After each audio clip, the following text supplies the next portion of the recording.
السلام عليكم ورحمة الله وبركاته. إن الحمد لله نحمده ونستعينه ونستغفره ونعوذ بالله من شرور أنفسنا وسيئات أعمالنا. من يهده الله فلا مضل له ومن يضلل فلا هادي له.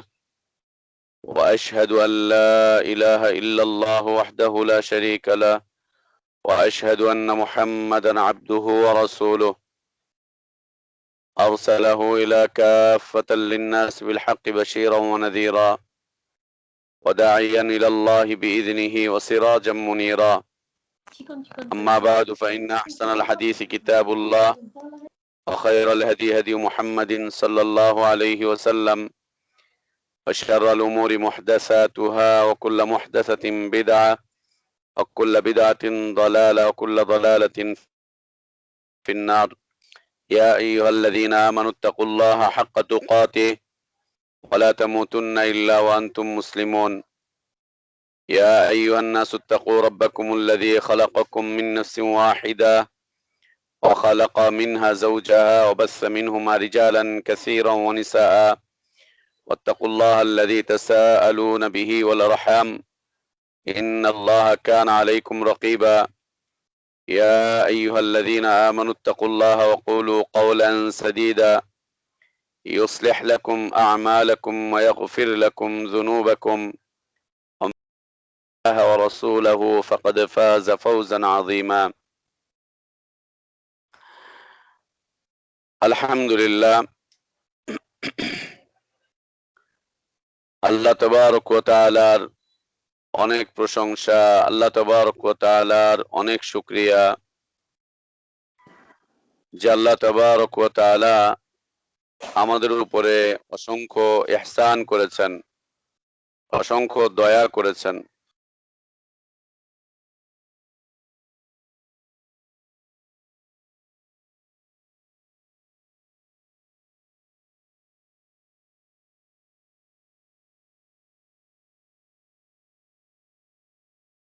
আল্লাহ সুবহানাহু ওয়া তাআলা আমাদের উপরে অসংখ্য ইহসান করেছেন, অসংখ্য দয়া করেছেন এবং তার দয়ার সবচাইতে বড় বহিঃপ্রকাশ তিনি আমাদেরকে দ্বীন দান করার মাধ্যম দিয়ে ঘটিয়েছেন, ইসলাম দান করার মাধ্যম দিয়ে তার ইহসানের সবচাইতে বড় বহিঃপ্রকাশ তিনি করেছেন। আল্লাহ তাবারক ওয়া তাআলার কাছে আমাদের দোয়া, আল্লাহ যতদিন বাঁচিয়ে রাখেন দ্বীনের বিশুদ্ধতার উপরেই যেন বাঁচিয়ে রাখেন, যতদিন বাঁচিয়ে রাখেন ঈমান আর ইসলামের সৌন্দর্যের উপরেই যেন বাঁচিয়ে রাখেন। আল্লাহ যখন মৃত্যু দেন ঈমান আর ইসলামের পূর্ণতার উপর যেন তিনি আমাদের মৃত্যু দান করেন। আল্লাহুম্মা আমিন। সম্মানিত উপস্থিতি, প্রিয় মুসলিম ভাই বোনেরা, আমরা আলোচনা করছিলাম পৃথিবীতে আল্লাহ সুবহানাহু ওয়া তাআলা সবচাইতে বেশি যে বিষয়কে ভয়ঙ্কর করেছেন, সবচাইতে বেশি ভয়ঙ্কর বানিয়েছেন যে বিষয়টিকে, যে বিষয়টি পৃথিবীর মানুষের মধ্যে সবচাইতে বেশি ভীতিকর, সবচাইতে বেশি ভীতিকর, সে বিষয় নিয়ে আমরা আলোচনা চলছিল। গত 2-3টি আলোচনা আমরা করেছিলাম। বিষয়বস্তুটি হচ্ছে আল ইশরাকু বিল্লাহ, আল্লাহর সাথে অংশীদার সাব্যস্ত করা, আল্লাহর সাথে অংশীদার সাব্যস্ত করা। সবচাইতে ভয়ানক, সবচাইতে ভয়ঙ্কর, সবচাইতে ভীতিকর বিষয়বস্তু হচ্ছে এটি, যা আজ উম্মাতে ইসলামের কাছে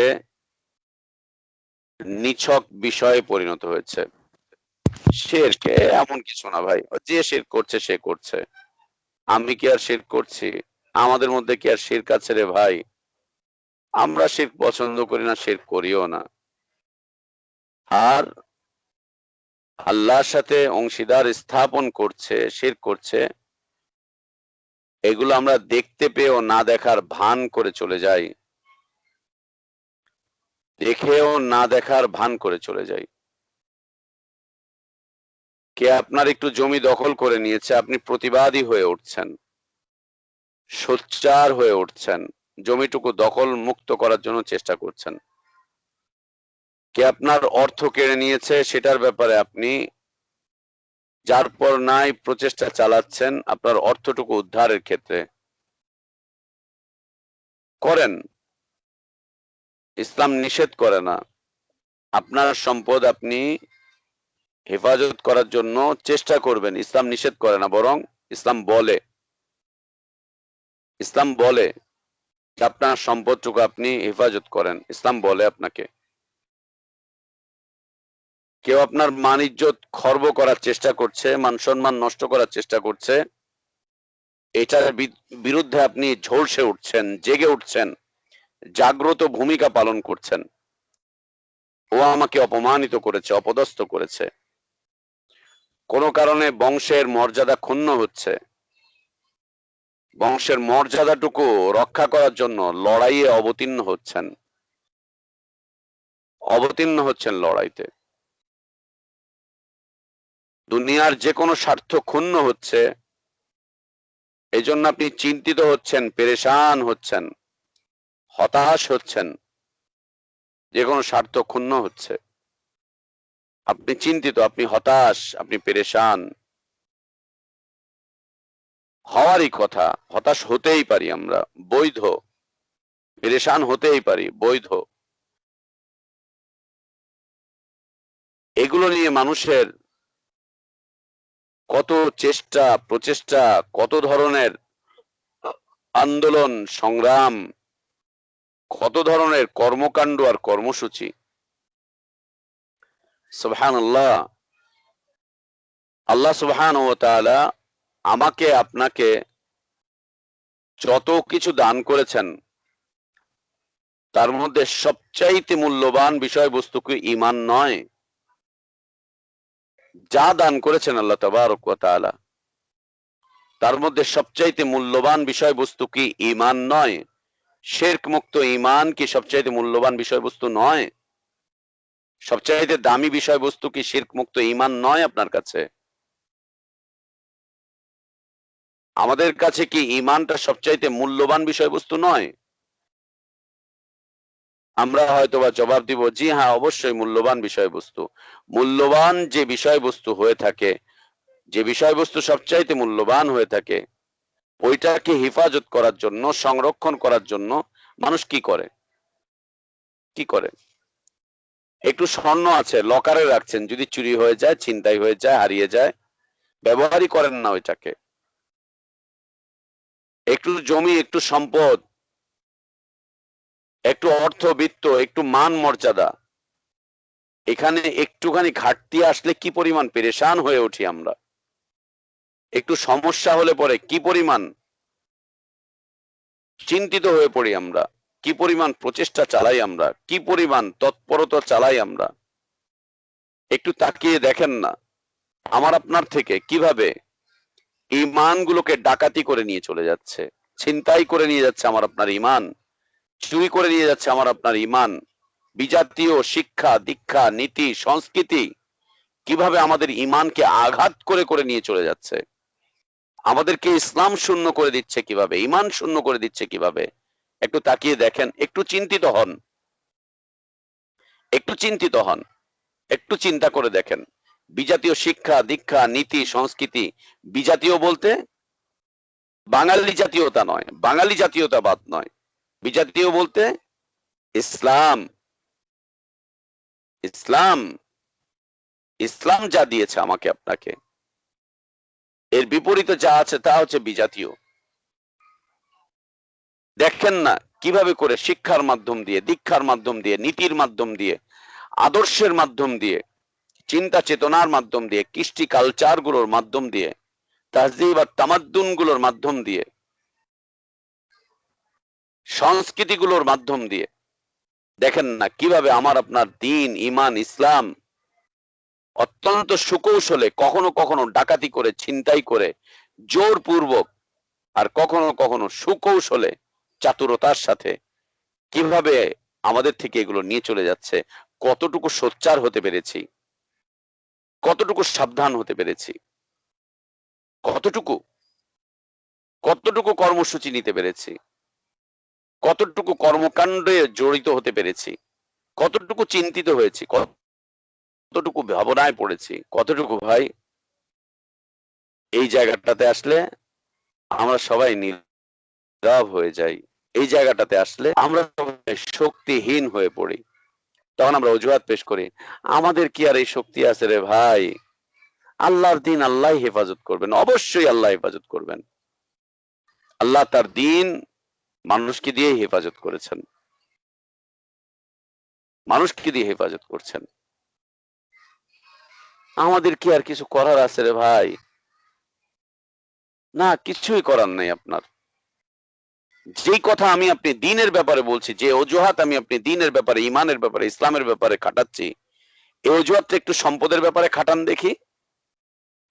একটা সম্পদ থাকবে না, পৃথিবীতে ফকির হয়ে থাকবেন, দরিদ্র হয়ে থাকবেন।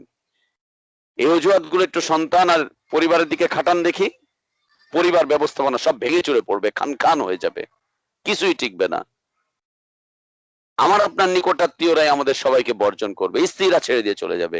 এই অজুহাত খাটান না, স্ত্রীরা সংসার ছেড়ে দিয়ে চলে যাবে, সন্তানরা আর আব্বা বলে ডাকবে না, সন্তানরা বাবা বলে ডাকবে না, ভাই বোনরা আর পরিচয় দিবে না। একটু খাটিয়ে দেখেন না, মানুষ পাগল বলবে তখন, মানসিক রোগী বলবে তখন, বিভিন্ন ধরনের বিষয়বস্তু তখন দাঁড় করাবে। আর ওই একই কাজ আমরা দিনের ক্ষেত্রে, ইমানের ক্ষেত্রে, ইসলামের ক্ষেত্রে করছি। সবাই খুশি, সবাই আনন্দিত, সবাই কি চমৎকার চমৎকার সার্টিফিকেট দিচ্ছে, সবাই কি চমৎকার ভাবে আমাকে আপনাকে বরণ করে নিচ্ছে। অর্থ কি বুঝতে পারছি ভাইয়া? অর্থ কি ভাইয়া বুঝতে পারছি? বুঝতে কি পারছি? সুবহানাল্লাহ, সুবহানাল্লাহ। আল্লাহ সুবহানাহু ওয়া তাআলা আমাকে আপনাকে যত কিছু দান করেছেন, যত কিছু, এই বডিটা আল্লাহর দান, এই চোখ আল্লাহর দান, এই ব্রেন আল্লাহর দান, এই হৃদয় আল্লাহর দান, এই সহায় সম্পত্তি আল্লাহর দান, এই স্ত্রী সন্তান পরিবার পরিজন সব আল্লাহর দান, এই সুস্থতা আল্লাহর দান, সবকিছু আল্লাহর দান। এর মধ্যে সবচাইতে মূল্যবান দান কোনটি? আল্লাহর সবচাইতে মূল্যবান যে দান, আল্লাহ তাবারক ওয়া তাআলা সবচাইতে দামি যে বিষয়বস্তুটি আল্লাহ দান করেছেন, সেটি হচ্ছে ঈমান। আর সেই ঈমান হচ্ছে শিরক মুক্ত ঈমান। সবচাইতে বড় দান আল্লাহর, সবচাইতে বড় দান আল্লাহর। সুবহানাল্লাহ। অঙ্গ প্রত্যঙ্গ গুলো অসুস্থ হয়, কত চিন্তিত, কত পেরেশান, যে অঙ্গগুলো নষ্ট হয়ে যাবে কিনা, এই হবে কিনা, সেই হবে কিনা, কত ডাক্তার, কত কিছু, কত স্পেশালিস্ট, কত পরীক্ষা নিরীক্ষা, কত প্যাথোলজিক্যাল টেস্ট আমরা করছি। সুবহানাল্লাহ। ঈমান ক্ষুণ্ণ হচ্ছে কিনা, ঈমান খর্ব হচ্ছে কিনা, ঈমানটুকু নষ্ট হচ্ছে কিনা, বিনষ্ট হচ্ছে কিনা, ঈমান আঘাতপ্রাপ্ত হচ্ছে কিনা, আজকে পর্যন্ত কোনো প্যাথোলজিক্যাল টেস্ট আমরা করিয়েছি? প্যাথোলজিক্যাল টেস্ট আমরা করিয়েছি? কোন পরীক্ষা নিরীক্ষার আওতায় আমরা এসেছি কখনো? চেষ্টা করেছি আমরা পরীক্ষা নিরীক্ষার আওতায় আসি তো একটু, দেখি তো একটু। ইমানদার ইমানদার বলে দাবি করছি, আদৌ ইমান আছে কিনা? মুসলিম মুসলিম দাবি করছে, আদৌ ইসলাম আছে কিনা? দিনদার দিনদার বলে দাবি করছে, আদৌ দিন আছে কিনা? সুন্নাত সুন্নাত বলে দাবি করছি, আদৌ সুন্নাত আছে কিনা? নাজাত নাজাত বলে দাবি করছি, নিজের জীবনে নাজাতের কোনো বিষয়বস্তু আছে কিনা? জান্নাত জান্নাত বলে দাবি করছি, জীবনে জান্নাতে যাওয়ার মতো কোনো কাজ করছি কিনা? যে কাজ করছি এর মাধ্যম দিয়ে জান্নাত পাবো কিনা? সাআদাত সাআদাত সৌভাগ্য সৌভাগ্য দাবি করছি, আদৌ সৌভাগ্যবান হওয়ার মতো কোনো কাজ করছি কিনা, আল্লাহর কাছে খায়ের আর বারাকাত চাচ্ছি, খায়ের আর বারাকাত পাওয়ার মতো যোগ্যতাটুকু অর্জন করেছি কিনা, যে খায়ের পাবো বারাকাত পাবো, অর্জন করেছি কিনা যোগ্যতাটুকু, যে আল্লাহ থেকে খায়ের আর বারাকাত পাবো। হেফাজত করছি, আল্লাহর কাছে হেফাজত চাচ্ছি, হেফাজত করেন, হেফাজত করেন। আল্লাহ দুনিয়াতে যাদেরকে হেফাজত করেছিলেন, যেই যোগ্যতার কারণে আল্লাহ তাদেরকে হেফাজত করেছিলেন, সেই যোগ্যতা আমরা অর্জন করেছি না। আল্লাহ কাদেরকে হেফাজত করেন, যাদেরকে আল্লাহ হেফাজত করেন, তাদের মতো কোনো যোগ্যতা আমাদের মাঝে আছে কিনা, আল্লাহর হেফাজত পাওয়ার যোগ্যতা আছে কিনা। মর্যাদা চাচ্ছি, মর্যাদাবান হওয়ার মতো কোনো যোগ্যতা আছে কিনা। ইসলামের বিজয় দেখতে চাই, বিজয় ইসলাম দেখতে চাই, বিজয় বেশে পৃথিবীতে চলতে চাই। যাদেরকে আল্লাহ দিন দিয়ে, ইমান দিয়ে, ইসলাম দিয়ে বিজয় করেছিলেন, তাদের সেই বিজয় আছে না নিছক শুধু অজুহাত, আর নিছক শুধু কিছু আবেগ কাজ করছে আমাদের মাঝে? কোনটা? সুবহানাল্লাহ, সুবহানাল্লাহ। যেটা সবচাইতে বেশি ভয়ঙ্কর বিষয়বস্তু হওয়ার কথা ছিল, সেটা আমাদের কাছে পাতলা পানির মতো হয়ে পড়েছে। ডালের পানি, যেমন ডালের পানি, পাতলা পানি, নরমাল বিষয়বস্তু, ডালের পানি, পাতলা পানি। আমার মনে আছে সৌদি আরবে যখন ছিলাম, আমার একজন রুমমেট ছিলেন, একজন ডাক্তার, একজন ডাক্তার আমার রুমমেট ছিলেন। কিছুদিন 6 মাস 7 মাসের মতো আমার সাথে এক রুমে ছিলেন। নতুন গিয়েছেন, অ্যানেস্থেশিয়ার ডাক্তার। অ্যানেস্থেশিয়ার ডাক্তার একটা হসপিটালের, আপনার ওইটা হচ্ছে ম্যাটারনিটি হসপিটাল, দাম্মামে, বড় হসপিটাল সরকারি। ওইটার একজন ডাক্তার ছিলেন গাজী ভাই, ঢাকায় বাসা ছিল। খুব ভদ্র মানুষ, চমৎকার মানুষ। আমরা একসাথে খেতাম, খেতে বসতাম। তো পাতলা ডাল আমরা খেতাম। উনি পাতলা ডাল দেখে বলতেন, এ পাতলা তো পাতলা, এমন পাতলা যে গোসল করলেও এই ডালের কোনো আসর শরীরে লাগবে না, বোঝাই যাবে না যে আমরা ডাল দিয়ে গোসল করলাম না পানি দিয়ে গোসল করলাম। কি দিয়ে যে গোসল করলাম বোঝাই যাবে না যে কি দিয়ে গোসল করছি। এমন পাতলা যে ডাল খুঁজেই পাওয়া যায় না। জি হ্যাঁ, বাস্তবতা। আল্লাহ সুবহানাহু ওয়া তাআলা যে বিষয়কে ভয়ঙ্কর করেছেন, সে বিষয়টি আজকে আমাদের কাছে এত হালকা হয়েছে, এত পাতলা হয়েছে, যে ওকে যে আমরা ভয় করি তার কোনো নিদর্শন আমাদের বডির মধ্যে নেই, আমাদের চোখের মধ্যে নেই ওর কোনো নিদর্শন যে আমরা এটাকে ভয় করি। মানুষ ভয়ঙ্কর কিছু দেখলে চোখ বন্ধ করে রাখে না ভাই? ভয়ঙ্কর কিছুর মুখামুখি যখন হয় মানুষ, তখন আস্তে করে চোখটা বন্ধ করে ফেলে না, দেখতে পারে না। কেন? এটা চোখের জন্য একটা নেচার, আল্লাহ তাবারক ওয়া তাআলা এভাবেই সৃষ্টি করেছেন। ও ভয়ঙ্কর কিছু দেখতে পারে না, আস্তে করে চোখ বন্ধ করে ফেলে। ও শীতল কিছু দেখতে চেষ্টা করে, ও চমৎকার কিছু, আনন্দদায়ক কিছু দেখতে পছন্দ করে। ভয়ঙ্কর কিছু দেখতে পারে না, নিতে পারে না, একেবারে নিতে পারে না ভয়ঙ্কর কিছু। সুবহানাল্লাহ।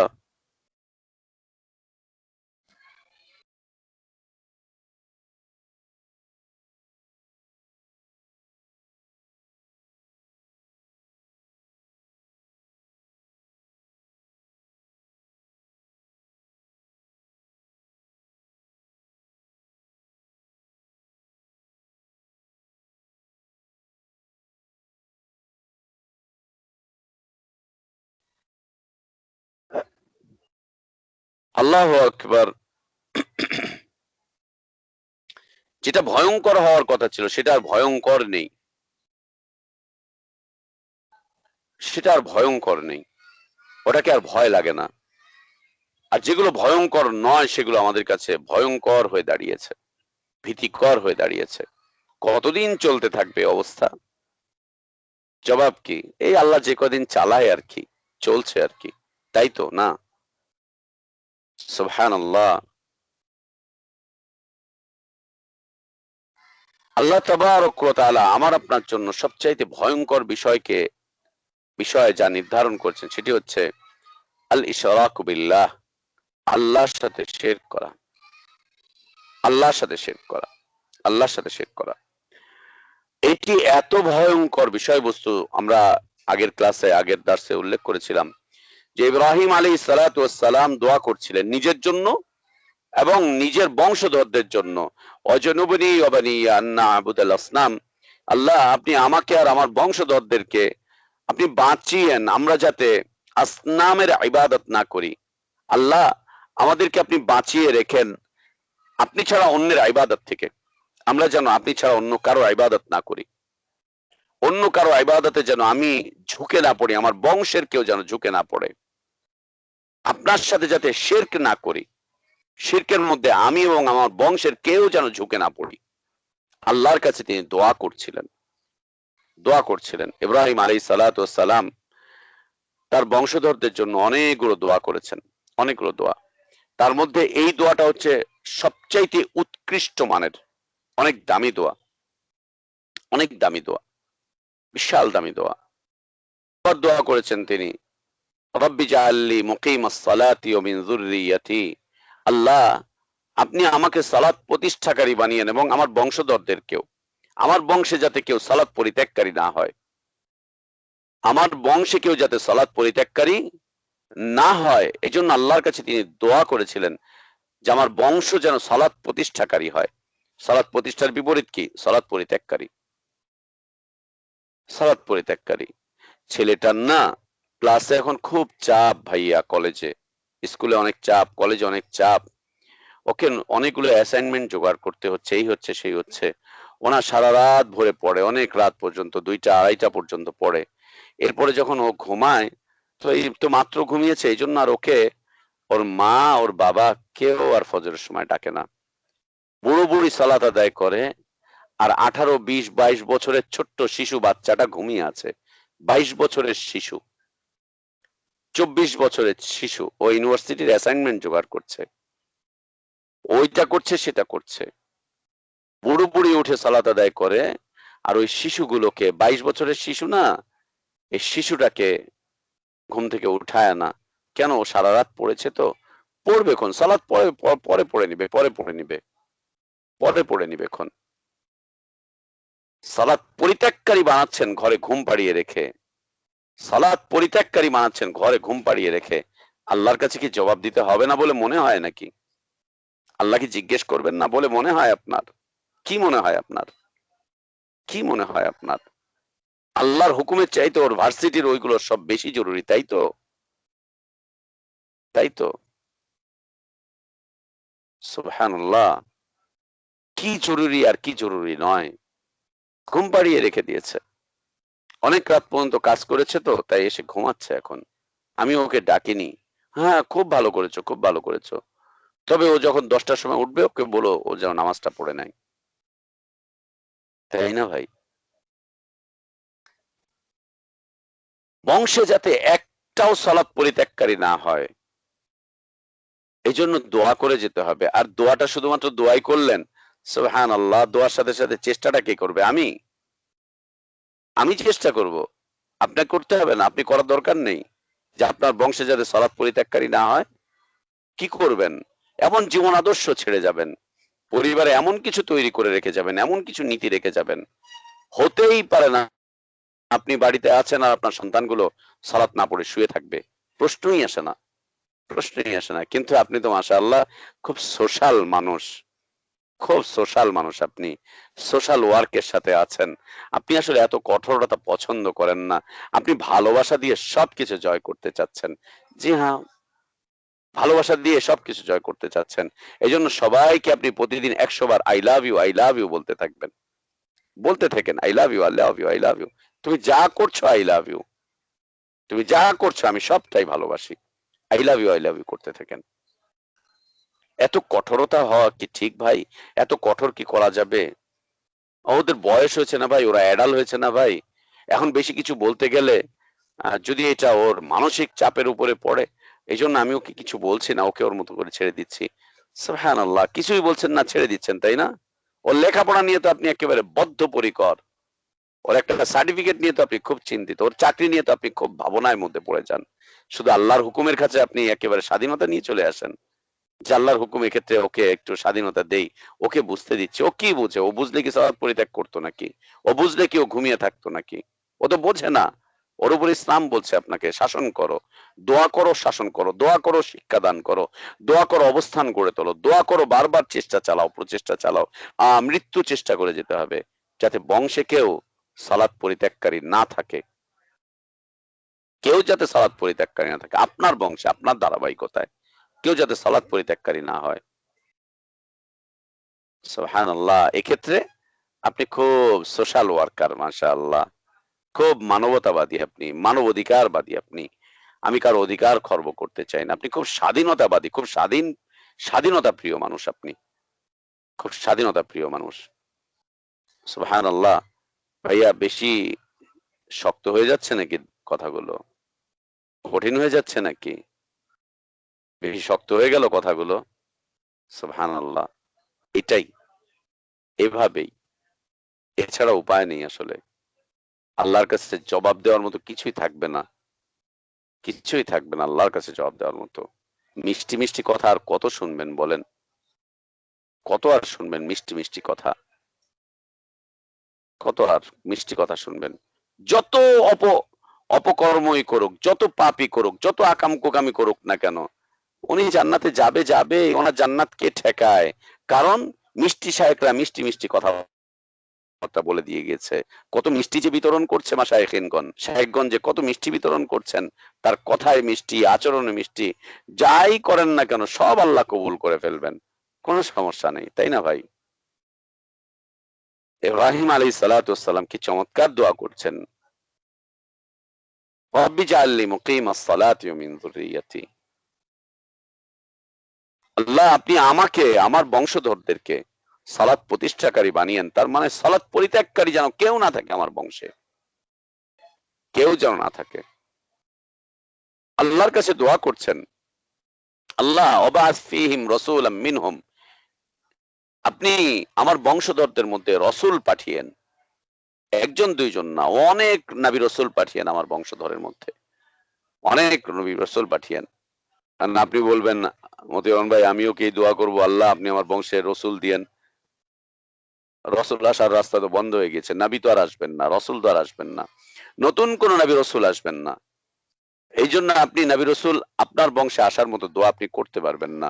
তবে কাছাকাছি সম অর্থবোধক দোয়া অবশ্যই আপনার জন্য বৈধ। সেটা হচ্ছে, আল্লাহ আমার বংশের মধ্যে তুমি নাবিগণের ওয়ারিশ তৈরি করো, নবীগণের ওয়ারিশ তৈরি করো। নবীরা যা নিয়ে পৃথিবীতে এসেছিলেন, আল্লাহ ওগুলোকে ধারণকারী, ওগুলোর ধারক, ওগুলোর বাহক বানিও তুমি আমার বংশে। একজন দুইজন না, অনেকজন দিও। নবীদের ওয়ারিশ বানিও আল্লাহ তুমি। নবীদের ওয়ারিশ দিও তুমি আমার বংশে। নবীদের দাওয়াতের ধারক, নবীদের দাওয়াতের বাহক তুমি আমার বংশে দিও। একজন দুইজন না আল্লাহ, অনেক দিও, অনেক দিও। এই দোয়া করলে তো আপনি দুনিয়া বিমুখ হয়ে যাবেন ভাই। দুনিয়া বিমুখ হয়ে যাবেন। তাহলে কি, কি সুন্দর জবাব। তাহলে কি মুসলমানদের মধ্যে ডাক্তার, ইঞ্জিনিয়ার কোনো কিছুই দরকার নাই? সব খালি ওই দিন দিন করবে? আমাদের কি তাহলে ডাক্তার, ইঞ্জিনিয়ার, ব্যারিস্টার, আমাদের কি তাহলে বিজ্ঞানী, এই সেই এগুলো কোনো কিছুই দরকার নেই? তাহলে কি ইসলাম সায়েন্স, টেকনোলজি সবকিছুর বিরোধিতা করে? দাওয়াতই বোঝেন নাই আপনি, কথাই বোঝেন নাই আপনি। অজুহাত তো উল্টোটা দাঁড় করাচ্ছেন, মিথ্যে অজুহাত দাঁড় করাচ্ছেন। আপনার পছন্দ হয় না নবীদের জীবন দ্বারা, তাই আপনি এই ধরনের কথা বলছেন। যে ইসলাম কি তাহলে সায়েন্স টেকনোলজির বিপরীতে? আপনার পছন্দ হয়নি নবীদের জীবনধারা, আপনার ভালো লাগেনি নবীদের জীবনধারা, আপনি পছন্দ করেন না যে আপনার বংশে কেউ নবীদের এই দাওয়াতটুকু পরিচালনা করুক, আপনি পছন্দ করেন না আপনার বংশে ওয়ারাসাতুল আম্বিয়া আসুক। এই জন্য আপনি টেকনোলজি আর সায়েন্সটাকে অজুহাত এনে দাঁড় করিয়ে আপনি কথা বলছেন। আপনি বোঝেননি কথা, আপনি বোঝেননি কথা, বিলকুল বোঝেননি। আপনার বুঝতে সমস্যা হয়েছে, বুঝতে সমস্যা হয়েছে। ইসলাম কি ভাই সায়েন্স টেকনোলজির বিপরীতে নাকি? তাহলে কি ওগুলো অর্জন করা যাবে না? আমাদের কি তাহলে ডাক্তার মাক্তার কিছুই দরকার নেই? আমি বলবো হ্যাঁ দরকার আছে। কতজন দরকার? ১০০ জন ১০০ জন দরকার আছে। আর নাবিদের ওয়ারিস কতটুকু দরকার আছে? একজনও দরকার নেই পুরা বংশে। শুধু বংশে না, পুরো দেশে একজনও দরকার নেই। খুশি তো আমার কথায়? একজনও লাগবে না। আপনার বংশেও লাগবে না, আপনার দাদার বংশের লাগবে না, আপনার ভাই বোনদের বংশেও লাগবে না, কারো বংশেই লাগবে না, সারা দেশেও দরকার নাই নাবিদের একজন ওয়ারিশও দরকার নাই, শতভাগ শূন্যতা, এটাই যথেষ্ট। নাবিদের ওয়ারিশ থাকবে না, নাবিদের দাওয়াত নিয়ে বিচরণ করার মতো আমার আপনার মধ্যে কেউ থাকবে না আমাদের মধ্যে। খুশি তো এবার? খুব খুশি না? খুব ভালো না উত্তরটা? চমৎকার উত্তর দিয়েছি, খুব উত্তর দিয়েছি। 100 ভাগের 100 ভাগ ডাক্তার থাকুক, 100 ভাগের 100 ভাগ ইঞ্জিনিয়ার থাকুক, 100 ভাগের 100 ভাগই সায়েন্স আর টেকনোলজি নিয়ে থাকুক, একজনও নাবিদের ওয়ারিশ দরকার নাই। নাবিদের ওই ধারাবাহিকতা ধরে রাখার মতো আমার আপনার বংশে কাউকে দরকার নাই, আমার আপনার জেলা থানাতে দরকার নাই, আমার আপনার বিভাগে দরকার, আমার আপনার দেশেও দরকার নাই। সবগুলোকে বের করে দেন, ঘাট ধরে বের করে দেন, কোনো দরকার নেই। আল্লাহর কাছে কোনোদিন চেন না, খালি চাইতে থাকেন, আল্লাহ আমার ছেলেটার ও লেভেলে পাশ করায় দিও, এ লেভেলে পাশ করায় দিও, ডাক্তারটা বানায়ও, ওরে বড় সার্টিফিকেট দিও, ওরে বড় ইঞ্জিনিয়ার বানাইও, এই করো সেই করো। এইগুলো অর্জন করার জন্য আপনি খুব প্রচেষ্টা চালাবেন, সকল শ্রম বিনিময় করবেন। আর ইসলামের উপরে যাতে আপনার পরিবার চলে, এটা শুধুমাত্র আপনি একটু দোয়া করবেন, চেষ্টা করবেন ওই পথে, দোয়া করবেন শুধু আল্লাহর কাছে, আল্লাহ তুমি অটো সিস্টেমে দিয়ে দিও, তুমি তোমার ক্ষমতা দেখাও একটু, আমার পোলাটারে দিন শিখাই নাই, লেখাপড়া করাই নাই, কিছুই বানাই নাই, আমার পোলাটারে বড় ইসলামী স্কলার বানায় দিও। খালি দোয়া করবেন এটা আল্লাহর কাছে, ঠিক আছে? নেন সমাধান, আপনি যেরকম সমাধান চান সেরকম সমাধান আছে, আমাদের কাছে আছে, নিয়ে নিন। সুবহানাল্লাহ। চেষ্টা ছাড়া যদি দুনিয়া না হয়, চেষ্টা ছাড়া আখিরাত হবে কিভাবে? চেষ্টা ছাড়া যদি দুনিয়া না হয়, চেষ্টা ছাড়া দিন হবে কিভাবে? চেষ্টা ছাড়া যদি দুনিয়া না হয়, চেষ্টা ছাড়া জান্নাত হবে কিভাবে? কিভাবে হবে বলেন? কিভাবে হবে বলেন? কত ভাগ চেষ্টা করি আমরা দিনের জন্য, ঈমানের জন্য, ইসলামের জন্য, কত ভাগ চেষ্টা করি আমরা? কতটুকু? কতটুকু? সুবহানাল্লাহ। উপস্থিতি, বংশধরদের জন্য কিছু করা, কি করবেন? লাইফটা তো শেষ হয়ে গেল। আমার বয়স 48, আপনার বয়স 58, ওনার বয়স হচ্ছে 68। আর কয়দিন বাঁচবো, কয়দিন বেঁচে থাকবো, কয়দিন বেঁচে আছি বলেন দেখি? রেখে যাচ্ছি কি? কাদেরকে রেখে যাচ্ছি? কাদেরকে রেখে যাচ্ছি? কি রেখে যাচ্ছি?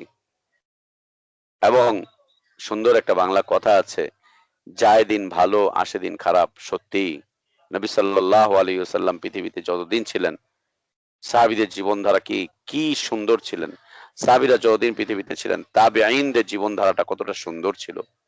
তাবেঈনরা যতদিন বেঁচে ছিলেন, তাবেঈনদের জীবনধারাটা কতটা সুন্দর ছিল। এরপরে এক এক এক এক করে সময় পার হয়ে যাচ্ছে, আজ আমরা এই অবস্থায় পৃথিবীতে বিচরণ করছি। আমাদের পরে আর 100-200 বছর যদি থাকে পৃথিবী, বা আরো বেশি যদি থাকে, হালাত কি হবে? নবী সাল্লাল্লাহু আলাইহি ওয়াসাল্লাম তাই বলে দিয়েছেন, একটা পর্যায়ে দিন থাকবে শুধু নামের, দিনদারিতা কিছুই থাকবে না।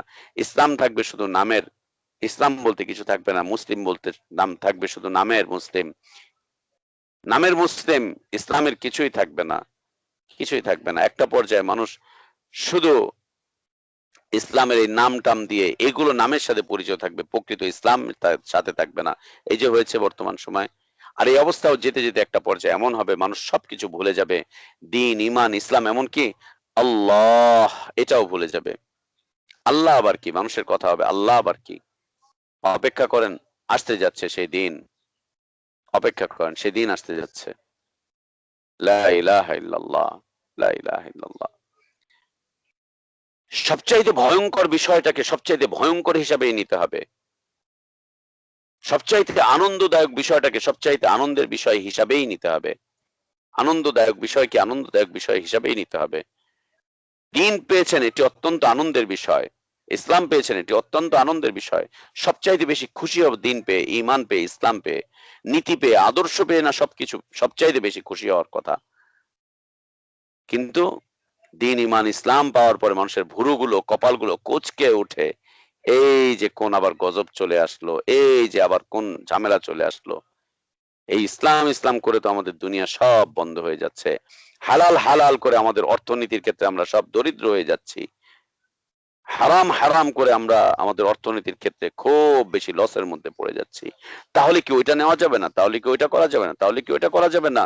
ভুরু কুচকাচ্ছে, কপাল কুচকাচ্ছে, একটা পর্যায়ে ইসলামকে টিস্যু পেপার, ব্যবহৃত টিস্যু পেপার হিসাবে রাস্তার মধ্যে, বাস্কেটের মধ্যে ফেলে দিচ্ছে। ব্যবহৃত টিস্যু পেপার, একে আর দ্বিতীয়বার ব্যবহার করা যাবে না, ব্যবহার করা যাবে না, ওয়ান টাইম বাস। সুবহানাল্লাহ। আল্লাহ নবী সাল্লাল্লাহু আলাইহি ওয়া আলিহি ওয়াসাল্লাম কি চমৎকার করে এই বিষয়টিকে সাহাবীদের সামনে তুলে ধরেছেন। তিনি বলছেন, আখাফু মা আখাফু আলাইকুম আশ-শিরকুল আসগার। নবী সাল্লাল্লাহু আলাইহি ওয়াসাল্লাম সাহাবীদের সামনে একদিন বলছেন যে আমি তোমাদের ব্যাপারে সবচাইতে বেশি যে বিষয়ের ভয় করছি, সবচাইতে বেশি যে বিষয়ের ভয় করছি আমি তোমাদের ব্যাপারে, সেটি হচ্ছে শিরকে আসগার, ছোট শিরক। সেটি হচ্ছে ছোট শিরক। আল্লাহ নবী সাল্লাল্লাহু আলাইহি ওয়াসাল্লাম সাহাবীদের সামনে এই মানের কয়েকটি কথা বলছেন। একটি কথা বলছেন নবী সাল্লাল্লাহু আলাইহি ওয়াসাল্লাম। বিদায় হজের ভাষণে নবী সাল্লাল্লাহু আলাইহি ওয়াসাল্লাম বলছিলেন যে শয়তান নিরাশ হয়ে গিয়েছে, হতাশ হয়ে গিয়েছে যে তোমরা এই জমিনে, সাহাবীদেরকে ইঙ্গিত করে বলছেন, তোমরা এই জমিনে আর কোনোদিন তার ইবাদত করবে না। সাহাবীদেরকে, কিন্তু আমাদেরকে না, সাহাবীদেরকে ইঙ্গিত করে নবী সাল্লাল্লাহু আলাইহি ওয়াসাল্লাম বলছিলেন যে শয়তান হতাশ হয়ে গিয়েছে, নিরাশ হয়ে গিয়েছে যে তোমরা এই ভূখণ্ডে তোমরা আর কোনোদিন শয়তানের ইবাদত করবে না, শয়তানের ইবাদত হবে না। এই মর্মে শয়তান খুব হতাশ যে কি করা যায়, কি করা যায়, আমার ইবাদত এরা ছেড়ে দিল। নবী সাল্লাল্লাহু আলাইহি ওয়াসাল্লামের দাওয়াতটা ছিল এত পাওয়ারফুল, সাহাবীদের ঈমানি চেতনা ছিল এত চমৎকার, এত পাওয়ারফুল যে নবী সাল্লাল্লাহু আলাইহি ওয়াসাল্লাম বলে গেলেন যে শয়তান হতাশ হয়ে গিয়েছে তোমাদের ব্যাপারে, যে তোমরা আর কোনোদিন শয়তানের ইবাদত করবে না, শয়তানের ইবাদত করবে না। এই ব্যাপারে হতাশ। তবে আল্লাহ নবী সাল্লাল্লাহু আলাইহি ওয়াসাল্লাম তবে বলছেন, ওয়ালাকিন, তবে, তবে শয়তান এ বিষয়ে খুব আনন্দিত, খুব সন্তুষ্ট যে তোমরা কিছু কিছু বিষয়ে শয়তানের অনুসরণ করে ফেলবে। শয়তানের অনুসারী থাকবে এই ভূখণ্ডে, শয়তানের অনুসারী থাকবে। ওয়ালাকিন রাদিয়া আন ইউতাআ ফিমা সিওয়া যালিকা, হাদিসের ভাষ্য, ওয়ালাকিন রাদিয়া আন ইউতাআ ফিমা সিওয়া যালিকা, শয়তানের ইবাদত ছাড়া অনেক কিছুতেই শয়তানের অনুসরণ করা হবে। তোমরা করবে তা না, সাহাবীদেরকে বলেনি যে তোমরা করবে শয়তানের অনুসরণ। ওয়ালাকিন রাদিয়া আন ইউতাআ ফিমা সিওয়া যালিকা, কিন্তু অনেক কিছুতেই শয়তানের অনুসরণ করা হবে। এই ব্যাপারে শয়তান খুব আনন্দিত, খুব খুশি, শয়তান খুশি হয়ে গিয়েছে। শিরকে আকবার আর করবে না, সরাসরি শয়তানের ইবাদত আর তোমরা করবে না। তবে অনেকেই অনেকেই বিভিন্ন বিষয়ে শয়তানের অনুসরণ করবে, আর বিভিন্ন বিষয়ে যখন শয়তানের অনুসরণ করা শুরু করবে, ছোট ছোট বিষয় অনুসরণ করতে করতে একটা পর্যায়ে তারা শিরকে আকবারের দিকে চলে যাবে, আকবারের দিকে চলে যাবে। এই যে একটা বিষয় নবী সাল্লাল্লাহু আলাইহি ওয়াসাল্লাম ভয় দেখিয়ে গেলেন, ওয়ালাকিন রাদিয়া আন ইউতাআ ফিমা সিওয়া যালিকা, ফিমা সিওয়া যালিকা, অনেক কিছুতেই শয়তানের অনুসরণ করা হবে, অনেক কিছুতেই। কাদেরকে ইঙ্গিত করে বলছেন? মুসলিমিনদেরকে ইঙ্গিত করে বলছেন আল্লাহ নবী সাল্লাল্লাহু আলাইহি ওয়াসাল্লাম। তার মানে আমার আপনার জীবনে অনেক কিছুতে শয়তানের অনুসরণ হবে যা আমি আপনি জানি না, আমি আপনি জানি না। আল্লাহ নবী সাল্লাল্লাহু আলাইহি ওয়াসাল্লাম দ্বিতীয় একটি বর্ণনা, তার দ্বিতীয় একটি বিষয় তিনি বর্ণনা করছেন। তিনি বলছেন সাহাবীদেরকে ইঙ্গিত করে, আমি এই বিষয়ে ভয় করছি না যে তোমরা আমার মৃত্যুর পরে শিরকের মধ্যে জড়িয়ে পড়বে, এই বিষয়ে আমি কোনো ভয় করছি না, এই আশঙ্কা আমার মধ্যে নেই যে তোমরা আমার অবর্তমানে আবার তোমরা শিরকের মধ্যে জড়িয়ে পড়বে, এই ভয় আমার নেই। তবে তোমরা ফিতনার মধ্যে জড়িয়ে পড়বে, দুনিয়ার ফিতনা তোমাদেরকে গ্রাস করে ফেলবে। সাহাবীদেরকে নবী সাল্লাল্লাহু আলাইহি ওয়াসাল্লাম বলছেন দুনিয়ার ফিতনা তোমাদেরকে গ্রাস করে ফেলবে, গ্রাস করে ফেলবে তোমাদেরকে দুনিয়ার ফিতনা, জর্জরিত হয়ে যাবে তোমরা দুনিয়ার ফিতনায়, একদম জর্জরিত হয়ে পড়বে দুনিয়ার ফিতনায়। সুবহানাল্লাহ। অন্য একটা বর্ণনা আব্দুল্লাহ ইবনে উমর রাদিয়াল্লাহু আনহু তিনি বলছেন যে আল্লাহর নবী সাল্লাল্লাহু আলাইহি ওয়া আলিহি ওয়াসাল্লাম বলছেন, আমার পরে তোমরা এমন সব ফিতনার মধ্যে জড়িয়ে পড়বে, পৃথিবীর মানুষ আমার পরে এমন সব ফিতনার মধ্যে জড়িয়ে পড়বে, এমন সব ফিতনা চলে আসবে।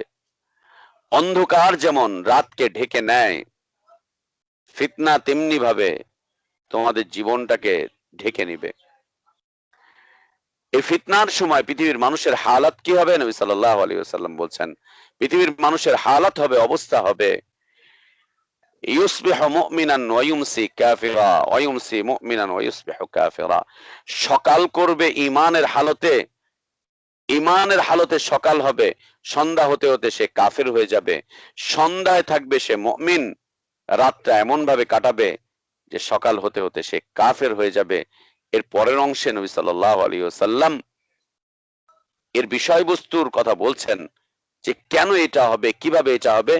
ইয়াবিউ দীনাহু বিআরাদিন মিনাদ দুনিয়া, নবী সাল্লাল্লাহু আলাইহি ওয়াসাল্লাম বলছেন যে তারা তাদের দ্বীনটাকে, ঈমানটাকে, ইসলামটাকে স্বল্প মূল্যে বিক্রি করে দিবে। দু চারটা টাকার জন্য তারা বিক্রি করে দিবে, অল্প দুনিয়ার মাধ্যম দিয়ে তারা বিক্রি করে দিবে। এমন নয় যে হাজার হাজার কোটি ডলারের বিনিময়ে সে তার ঈমান হারাবে, বিলকুল তা নয়। কয় টাকায় বিকাবে হুজুর? অল্প কয়েকটা টাকায়। মাজার পূজারি কয় টাকার কামাই করে, কয় টাকার দেয় বলেন? মাজারের খাদেম কয় টাকার বিক্রি করে? অল্প দু চারটা টাকার বিনিময়ে, অল্প দু চারটা সম্পদের বিনিময়ে দিনকে তোমরা বিক্রি করে দিবে, দিনকে তারা বিক্রি করে দিবে, দিন বিক্রি করে দিবে, একদম বিক্রি করে দিবে। সুবহানাল্লাহ বিহামদি, সুবহানাল্লাহিল আযীম। আল্লাহ আমাদের দ্বীনের হেফাজত করেন, ঈমানের হেফাজত করেন। আল্লাহ নবী সাল্লাল্লাহু আলাইহি ওয়াসাল্লাম তাই বলছেন, আমি তোমাদের ব্যাপারে সবচাইতে বেশি আশঙ্কা করছি, সবচাইতে বেশি ভয় করছি তোমাদেরকে নিয়ে। আমার সবচাইতে বেশি ভয়ের কারণ যেটি, সেটি হচ্ছে আশিরকুল আসগর। ছোট শিরকের মধ্যে না তোমরা জড়িয়ে পড়ো। সাহাবীদেরকে বলছেন, তোমরা না ছোট ছোট শিরকের মধ্যে জড়িয়ে পড়ো, তোমাদের ব্যাপারে ছোট শিরকের আশঙ্কা করছি আমি।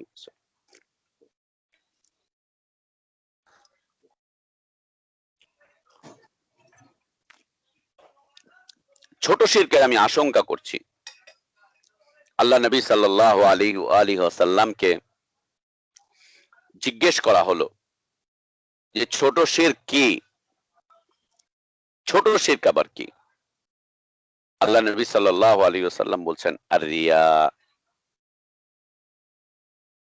ইসলামের প্রদর্শনী করা, ঈমানের প্রদর্শনী করা, আমলে সালেহের প্রদর্শনী করা, ইবাদতের প্রদর্শনী করা, ইবাদতের প্রদর্শনী করা, ইবাদতটাকে প্রদর্শনীর বিষয়বস্তু হিসাবে চিহ্নিত করা। ইবাদত, দ্বীন, ঈমান, ইসলাম, ইবাদত, আখলাক, এগুলোকে প্রদর্শনী বানানো, প্রদর্শনী হিসাবে নিয়ে আসা। বিভিন্ন মাদ্রাসার বিভিন্ন দায়ীদের, বিভিন্ন আলেম ওলামাদের ফেসবুকে যান, ফেসবুকে গেলেই দেখবেন তাদের দিনটা হচ্ছে প্রদর্শনীর দিন। বিভিন্ন আলেম ওলামা,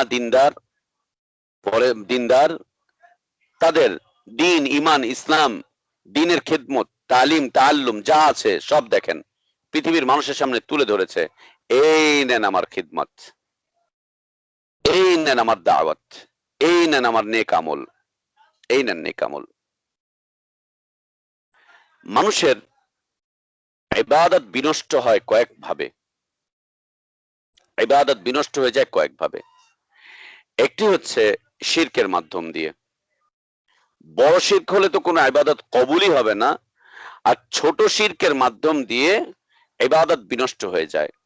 ব্যক্তি ইবাদত বিমুখ হয়ে যাবে, ইবাদতটা প্রতিদান শূন্য হয়ে যাবে, ওই ইবাদতের কোনো ফলাফল পাবে না, বরং ওই ইবাদতের কারণে তার উপরে আল্লাহর আযাব নেমে আসবে, আল্লাহ আযাব দিবেন, শাস্তি দিবেন, ছোট শিরকের কারণে। শিরকের মাধ্যম দিয়ে ইবাদত বিনষ্ট হয়ে যায়, শেষ হয়ে যায়। বিদআতের মাধ্যম দিয়ে যেই ইবাদত করেছে ওই ইবাদতটা বিনষ্ট হয়ে যায়, ইবাদত বিনষ্ট হয়ে যায়। আর একটা মাধ্যম দিয়ে ইবাদত নষ্ট হয়ে যায়, সেটা হচ্ছে অহংকার। অহংকার, অহংকারের মাধ্যম দিয়ে ইবাদত নষ্ট হয়ে যায়, শেষ হয়ে যায়।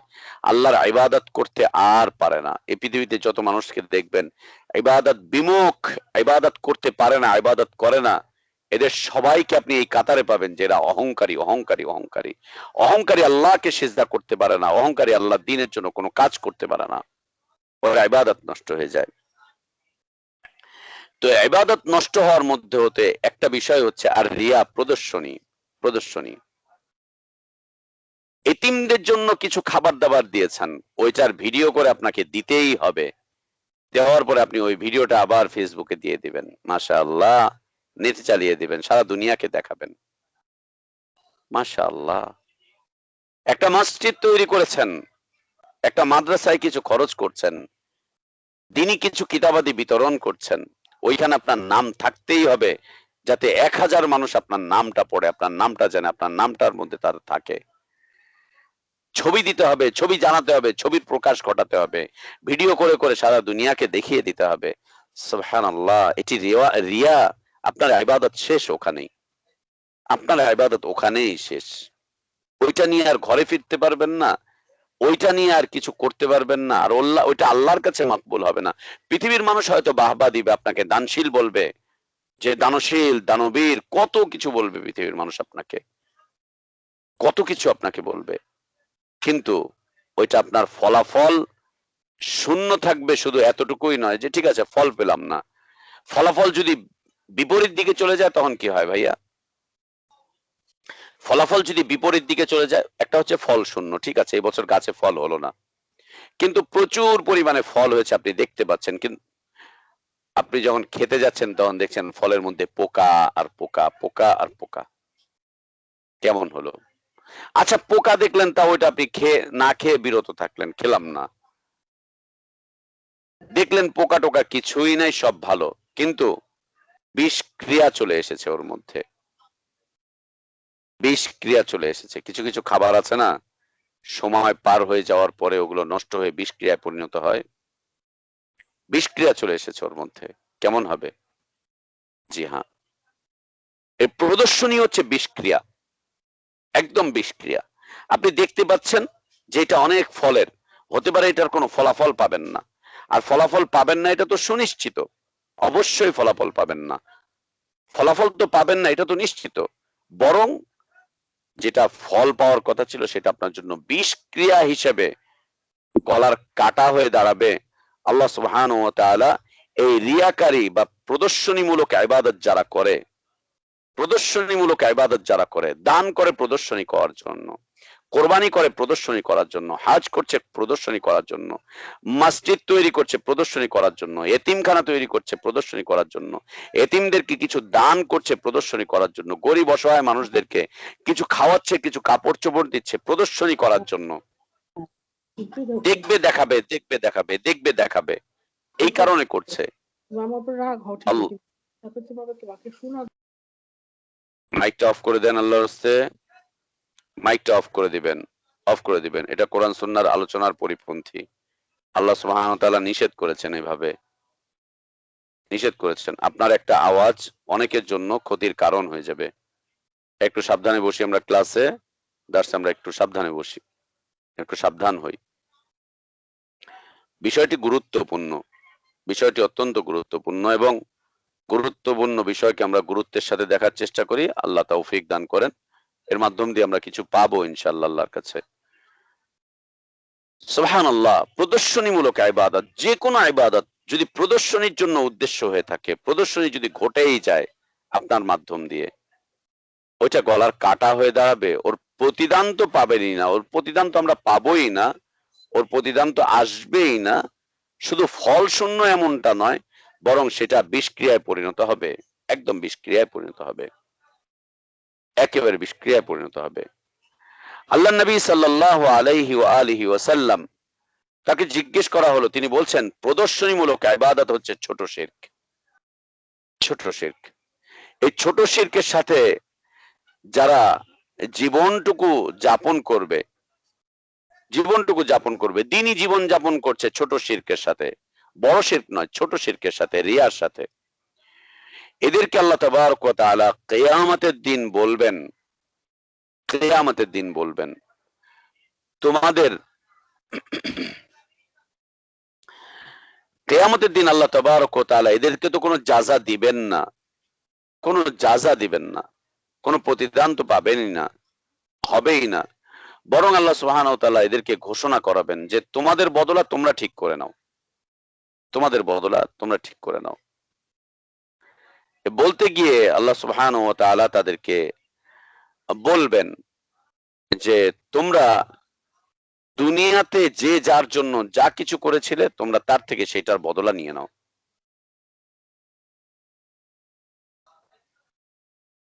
তোমরা তার থেকে সেটা নিয়ে নাও, তার থেকে সেটা নিয়ে ইযহাবু ইলাল্লাযীনা কুনতুম তারাউনা ফিদ দুনিয়া, তারাউনা ফিদ দুনিয়া, যাদেরকে দেখাবার জন্য এগুলো করেছিলে তাদের কাছে তোমরা এগুলোর প্রতিদান আনতে চাও। যে দেখো তাদের কাছে তোমাদের জন্য কিছু জমা আছে কিনা।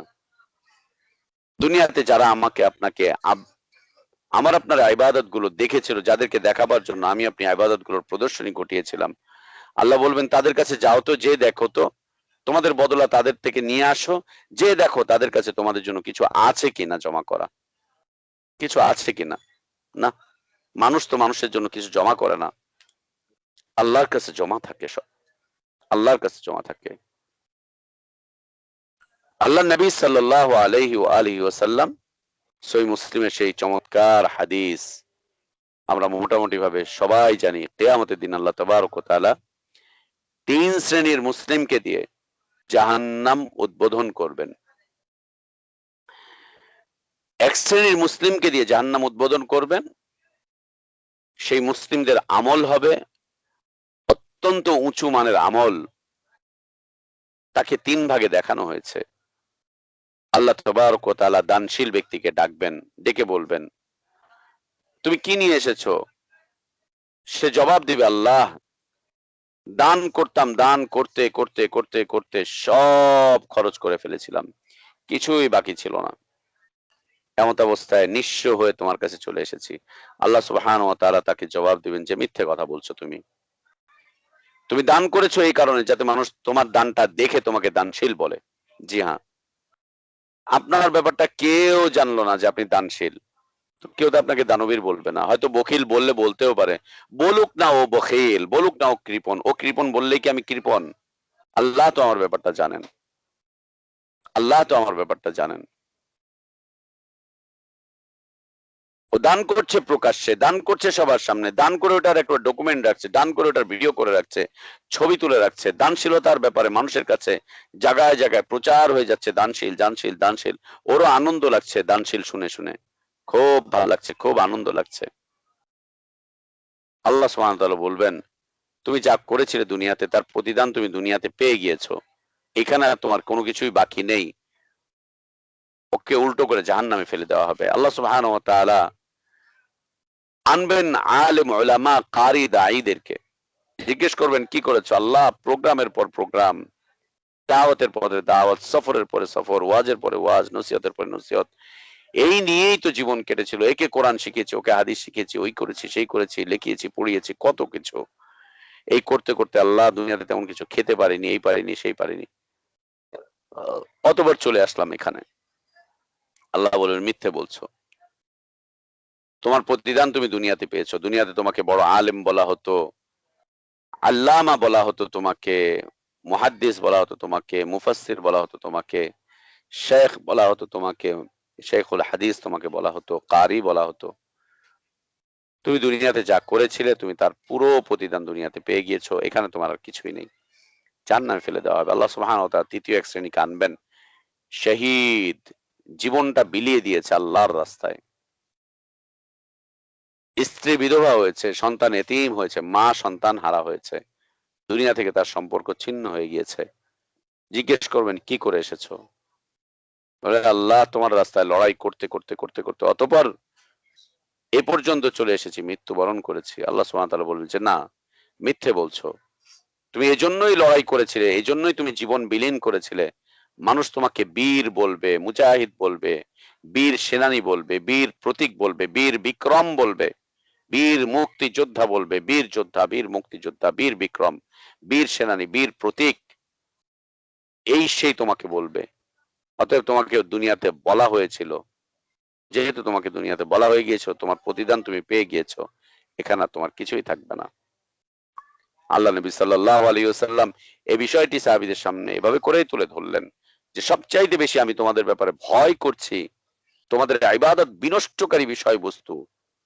সবচাইতে বেশি ভয় করছেন নবী সাল্লাল্লাহু আলাইহি ওয়াসাল্লাম সাহাবীদের ব্যাপারে কি ইবাদত বিনষ্টকারী বিষয়বস্তু, রিয়া সম্পর্কে, শিরক সম্পর্কে, সাগীরা শিরকে আসগার সম্পর্কে জিজ্ঞেস করা হলো। বলছে রিয়া, প্রদর্শনী প্রদর্শনী প্রদর্শনী। ভাইয়া প্রদর্শনী থেকে বিরত থাকি, বিরত থাকি। ডকুমেন্ট রাখার কি দরকার? আল্লাহর কাছে তো ডকুমেন্ট আছে, আছে তো আল্লাহর কাছে ডকুমেন্ট, ডকুমেন্ট তো আছে আল্লাহর কাছে। আল্লাহর কাছে যদি সাক্ষী থাকে আর কোথাও কিছু দরকার আছে? মানুষের মাঝে সাক্ষী রেখে গিয়ে কি করবেন, কি হবে? এগুলো সব ভয়ঙ্কর ভয়ঙ্কর বিষয়বস্তু ভাইয়া, ভয়ঙ্কর বিষয়বস্তু, খুবই ভয়ঙ্কর বিষয়বস্তু। আল্লাহ নবী সাল্লাল্লাহু আলাইহি ওয়া আলিহি ওয়াসাল্লাম থেকে আব্দুল্লাহ ইবনে মাসউদ রাদিয়াল্লাহু আনহু আরদা তিনি বর্ণনা করছেন যে নবী সাল্লাল্লাহু আলাইহি ওয়াসাল্লাম বলছেন, মান মাতা ওয়া হুয়া ইয়াদউ মিন দুনিল্লাহি নিদ্দান দাখালান নার।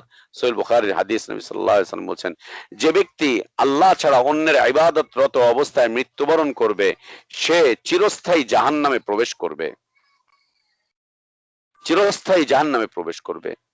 আল্লাহ ছাড়া অন্যের ইবাদতরত অবস্থায় অন্যের ইবাদত করত, অন্যের ইবাদতের মধ্যেই জড়িত ছিল, অন্যের ইবাদত করত, অন্যের কাছে তার ইবাদত গুলো সে ন্যস্ত করত। আল্লাহ ছাড়া অন্যের ইবাদতরত অবস্থায় যদি কেউ মৃত্যুবরণ করে, যে জীবনটা কেটে গিয়েছে অন্যের ইবাদত করতে করতে, সবকিছুতেই অন্যের ইবাদত, দোয়া করেছে অন্যের কাছে, ফরিয়াদ করেছে অন্যের কাছে, রুকু করেছে অন্যের কাছে, সিজদা করেছে অন্যের কাছে, কিয়াম করেছে অন্যের কাছে, ভক্তি শ্রদ্ধা নিবেদন করেছে অন্যের কাছে, ভালোবেসেছে অন্যকে, ভালোবেসেছে অন্যকে, ভালোবেসেছে অন্যকে, সবকিছু অন্যের জন্য অন্যের জন্য অন্যের জন্য করেছে।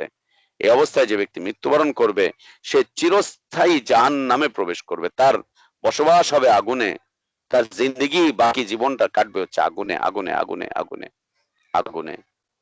ভাইয়া, আগুনকে আগুনই মনে করতে হবে, পানিকে পানি মনে করতে হবে, শান্তিকে শান্তি মনে করতে হবে, অশান্তিকে অশান্তিই মনে করতে হবে, দুঃখকে দুঃখ মনে করতে হবে, দুর্দশাকে দুর্দশাই মনে করতে হবে, পেরেশানিকে পেরেশানি হিসাবেই দেখতে হবে।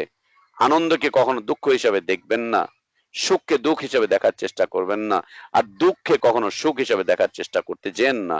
সৌভাগ্যকে কখনো দুর্ভাগ্য হিসাবে দেখার চেষ্টা করেন না, দুর্ভাগ্যকে কখনো সৌভাগ্য হিসাবে দেখার চিন্তাও করতে চেন না, চিন্তাও করতে চেন না।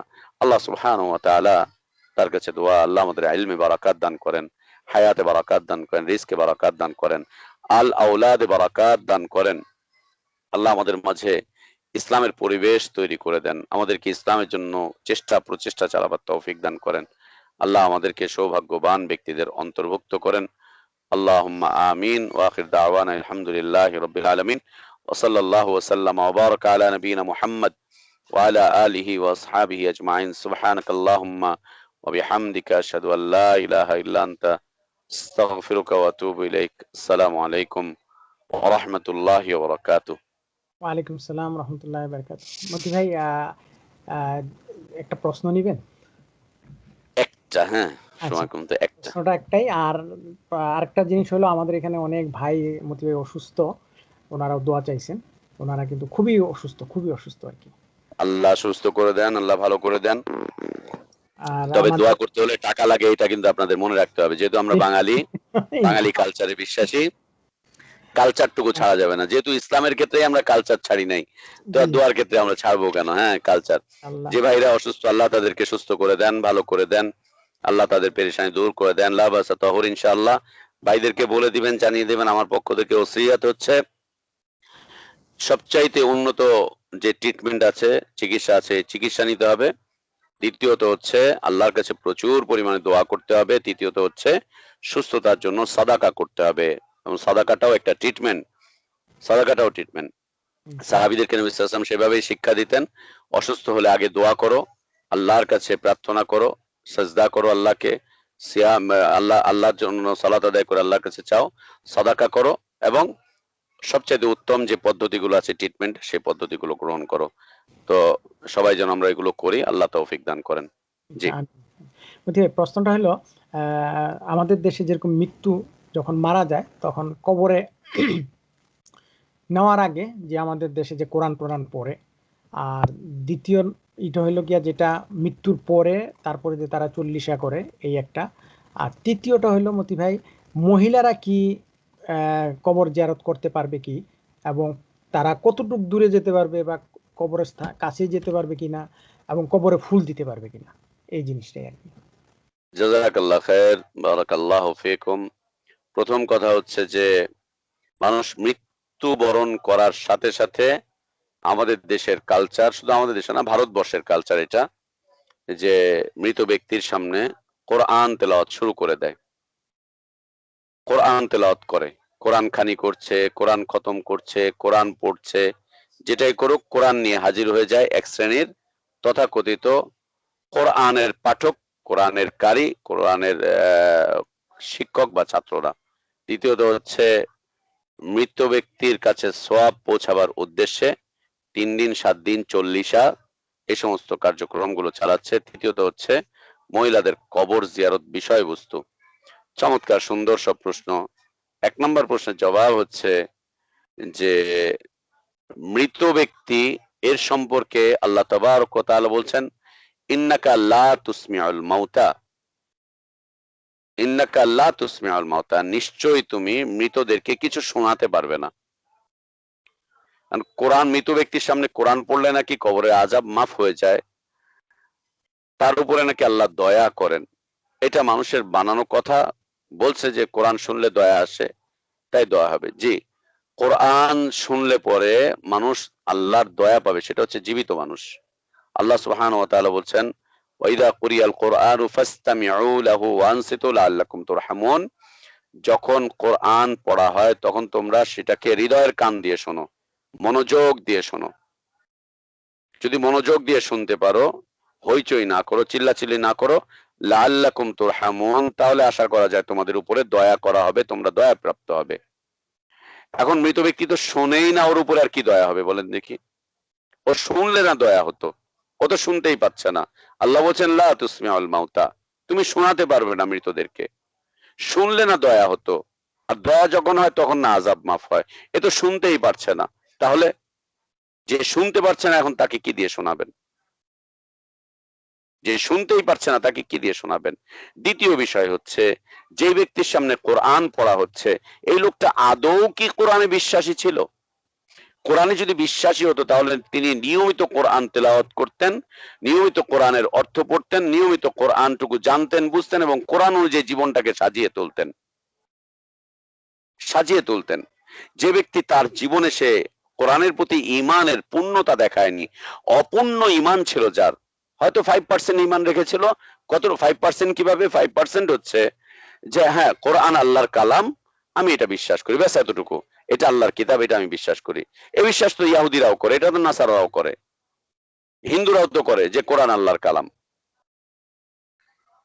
কোরআন আল্লাহর কালাম।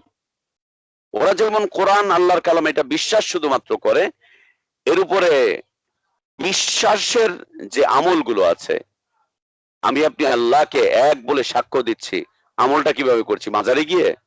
কখনো না। আল্লাহর তাওহীদে আমি আপনি বিশ্বাসের সাক্ষ্য দিচ্ছি। বিশ্বাসের সাক্ষ্য হচ্ছে শিরিক মুক্ত ভাবে করতে হবে এবং আল্লাহর ইবাদত দিয়ে দেখিয়ে দিতে হবে যে হ্যাঁ আমরা আল্লাহকে এক বলে বিশ্বাস করি। কি বিশ্বাস করলাম আমরা আল্লাহকে এক বলে? ও কি কোরআনে বিশ্বাস করলো?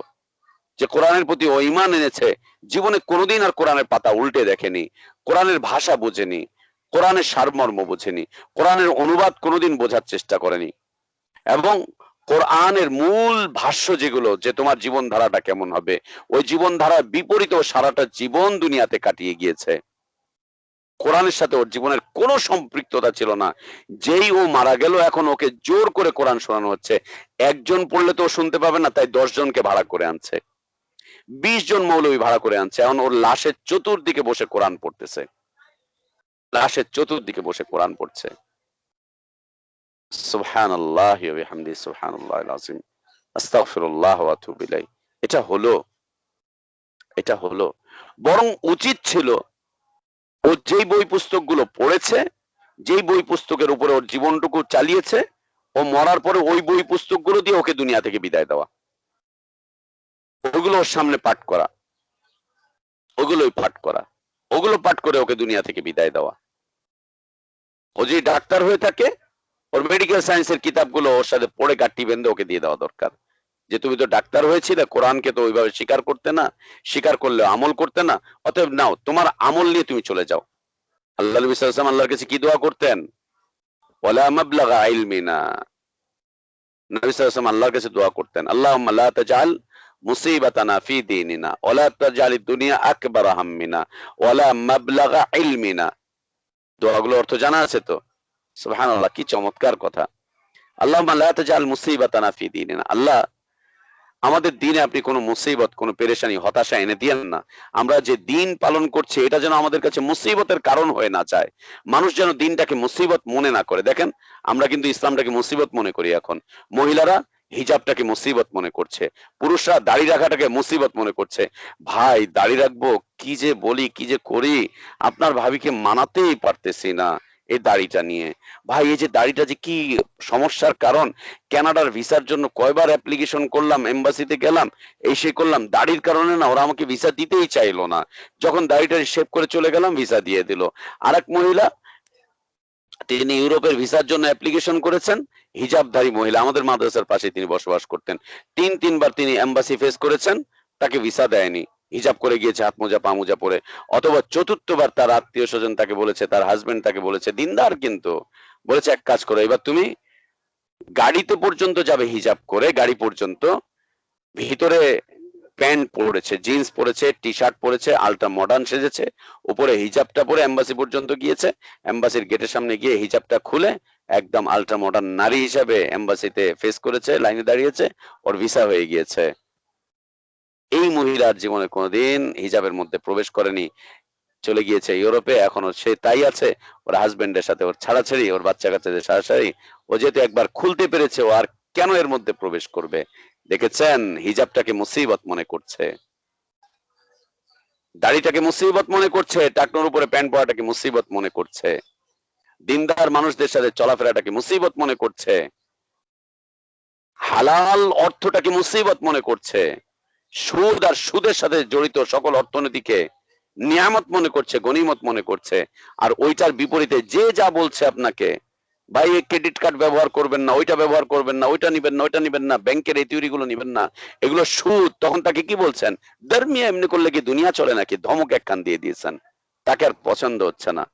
আল্লাহ নবী সাল্লাল্লাহু আলাইহি ওয়াসাল্লাম আল্লাহকে বলছেন, আল্লাহ দিনটাকে আমাদের সামনে আপনি মুসিবত করে তুলে ধরেন না, মানুষ যেন দিনটাকে মুসিবত মনে না করে।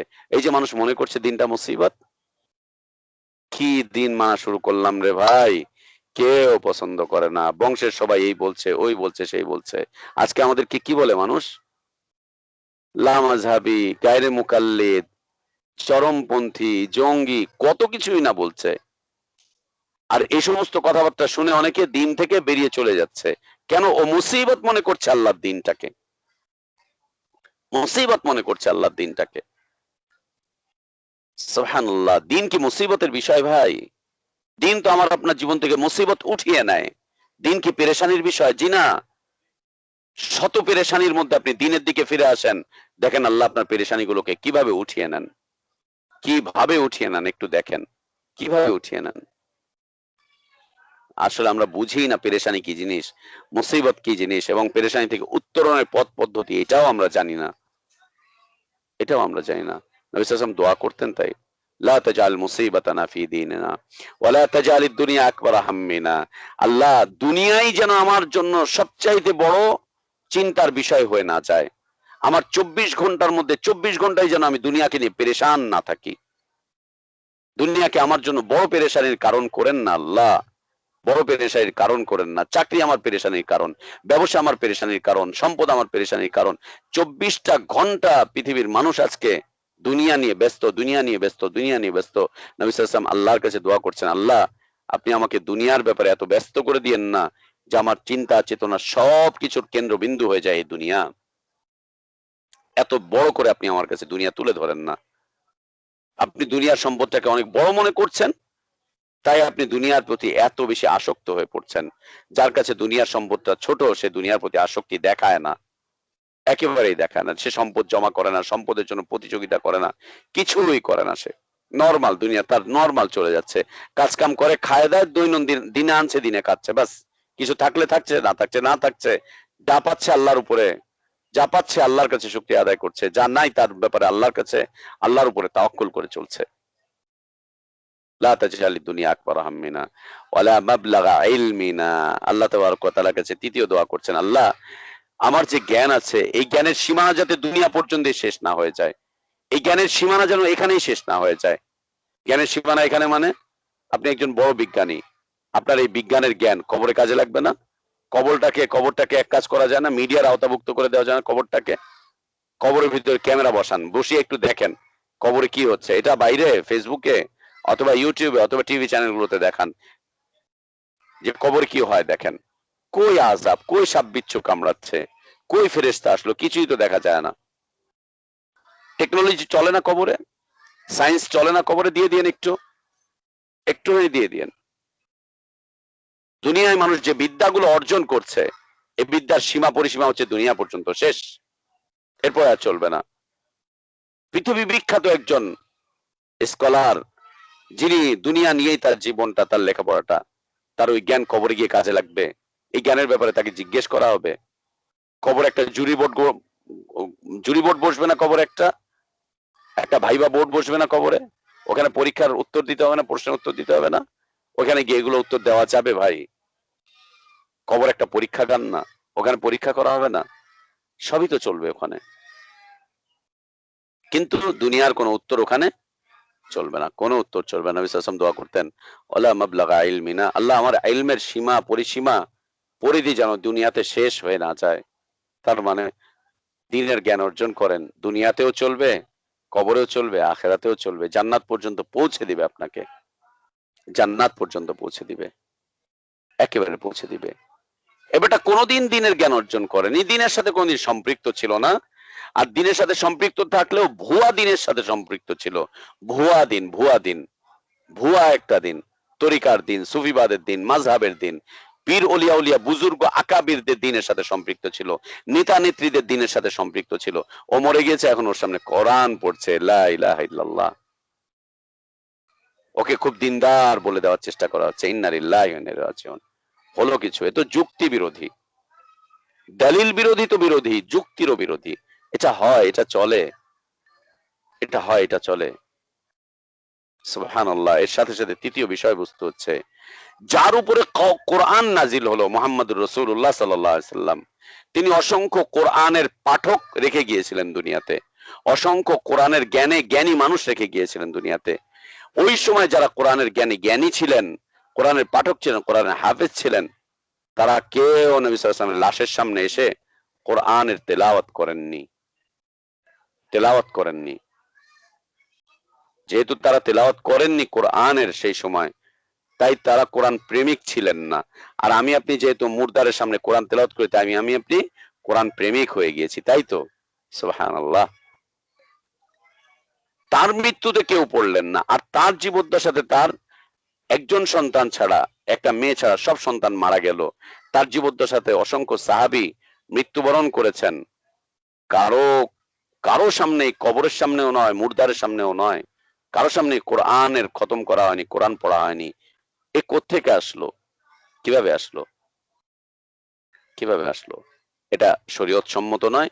এবং যারা কোরআন পড়ছে, যে হুজুররা করছে, ওরাও জানে এটা শরীয়ত সম্মত নয়, ওরাও জানে এটা ইসলামে খুঁজে পাওয়া যায় না, ওরাও জানে এটা সুন্নাহ বিরোধী, দ্বীন বিরোধী, ঈমান বিরোধী, তাওহীদ বিরোধী, ওরাও জানে। তারপরেও কেন করছে? ওই যে আলোচনার মধ্যে নিয়ে আসলাম যে দুনিয়ার বিনিময়ে দ্বীনকে বিক্রি করে দিবে। এক খতম কোরআন পড়লে 1000 টাকা দেয়। 1000 টাকা কোনো টাকা বলেন দেখি? 1 কেজি ইলিশ মাছ হয় না 1 কেজি 1000 টাকা দিয়ে। একবার বাজারে গেলে বাজার ভর্তি, ব্যাগ ভর্তি বাজারও হয় না 1000 টাকা দিয়ে এখন। এক খতম কোরআন পড়ে দিয়ে এসছে 1000 টাকা, আর ওইটা বকশিয়ে দিয়েছে, তাও আবার আল্লাহ গো সবার রুহে পৌঁছায় দিও, লা ইলাহা ইল্লাল্লাহ। এটা প্রহসন, এটা প্রহসন। ইসলামের সাথে এটা তিচ্ছ তাচ্ছিল্যতা, ইসলামের সাথে এটা মজাক, হাসি ঠাট্টা, এটা ইসলামের সাথে, এটা ইসলামের সাথে মজাক করা, হাসি করা, ঠাট্টা করা, এবং ইসলামকে মুর্দারদের ধর্মে পরিণত করার চেষ্টা করা। এটা মুর্দারদের ধর্ম, মুর্দারদের ধর্ম। এর অর্থ কি বোঝায়? জিন্দা মানুষ যেন কোরআন না শুনে, ও মরে গেলে ওকে কোরআন শোনাবা, একজন না 10 জন মিলে শোনাবা, লা ইলাহা ইল্লাল্লাহ। এ জায়েজ নেই। এই যারা পড়ছে তারাও গুনাহ কামাই করছে। অনেকে আবার বলে ভাই যে পড়ছে তার না সওয়াব হচ্ছে, ওই মুর্দারের কি সওয়াব হচ্ছে? কে বলছে যে পড়ছে তার সওয়াব হচ্ছে? ও মুর্দারের সামনে এইভাবে করে পড়ার কারণে ওর গুনাহ হচ্ছে।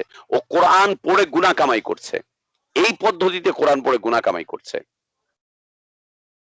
এই পদ্ধতিতে কোরআন পড়ে গুনাহ কামাই। কোন কোন স্কলার আলেম ওলামারা বলেন, বুঝাতে গিয়ে বলেন, আরে ভাই মুর্দার তো কোরআন শুনে ওর কাছে যে পড়ছে এটা তো দলিল নয়। তবে বিষয়টা হচ্ছে যে পড়বে তার না লাভ হবে, ওই মুর্দারের তো আর কোনো লাভ হবে না। কে বলছে তার লাভ হবে? বিলকুল কোনো লাভ হবে না, ওর তো আরো লস হচ্ছে। ও কোরআন বিক্রিকারী। আল্লাহ নিষেধ করেছেন আমার আয়াতকে তোমরা বিনিময় বিক্রি করো না, অল্প সামান্য বিনিময় তোমরা বিক্রি করে দিও না। ও বিনিময় দিয়ে বিক্রি করছে, ও বিদাত করছে, ও ইসলামী শরীয়তের লঙ্ঘন করছে। ওর তো লস হচ্ছে, ওর লাভ কোথায়? ওর না একটা অক্ষরে অক্ষরে 10টা করে নেকি হওয়ার কথা। দেখেন নেকির বিপরীতে কি হচ্ছে?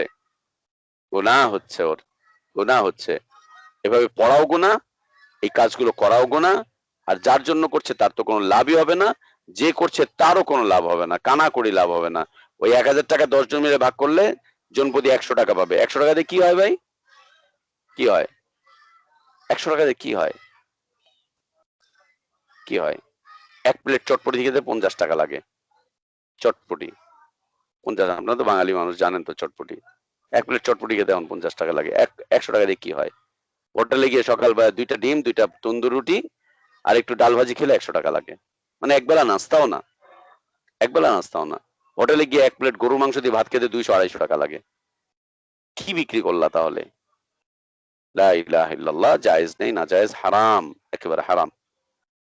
ঠিক একই রকম 40 বিষয়বস্তু, 3 দিন, 7 দিন, 40 বার্ষিকী, এগুলো সব হিন্দুদের ধর্ম থেকে এসেছে। হিন্দু ধর্মে এগুলো পালন করা হয়।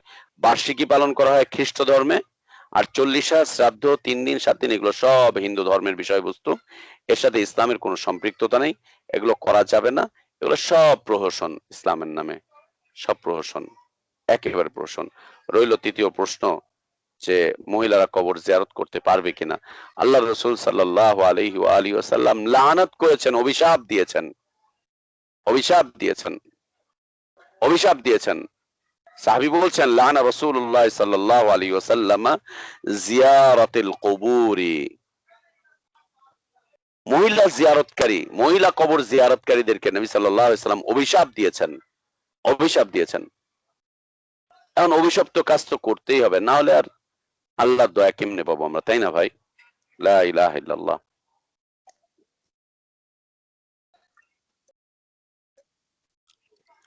মহিলা কবর জিয়ারতকারীদেরকে নবী সাল্লাল্লাহু আলাইহি ওয়াসাল্লাম লানত করেছেন, অভিশাপ দিয়েছেন। মহিলারা কবরস্থানের ভিতরে প্রবেশ করবে না, কবরস্থানে যাবে না মহিলারা। কবরস্থানে যাওয়াটা হারাম, হারাম, নিষিদ্ধ, লানতের কাজ। কবরস্থানে যাবে না, কবরস্থানের ভিতরে প্রবেশ করবে না। বিভিন্ন কারণ আছে। মহিলারা অল্পতেই শিরকের মধ্যে জড়িয়ে পড়ে, পুরুষরা এত বেশি জড়ায় না। অল্পতেই মহিলারা ইমান বিক্রি করে দেয়, অল্পতেই মহিলারা আবেগ প্রবণ হয়ে যায়, অল্পতেই মহিলারা ফিতনার মধ্যে জড়িয়ে যায়।